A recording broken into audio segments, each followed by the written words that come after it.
दरम्यान 20 वर्षांनंतर बांगलादेशात बीएनपीची सत्ता आलेली आहे. पंतप्रधान नरेंद्र मोदी यांनी रहमान यांचं अभिनंदन केलंय. दरम्यान बांगलादेशमधील बीएनपीच्या ऐतिहासिक विजयानंतर पंतप्रधान नरेंद्र मोदी यांनी ट्विट करत तारिक रहमान यांचं अभिनंदन केलंय. मोदींनी नेमकं ट्विटमध्ये काय लिहिलेलं आहे आपण पाहूयात.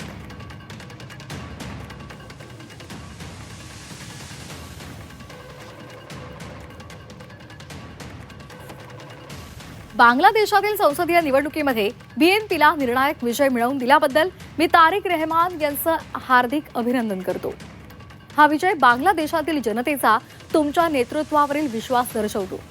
भारत लोकशाही, प्रगतिशील आणि समावेशक बांगलादेशच्या समर्थनात आहे, उभा राहील.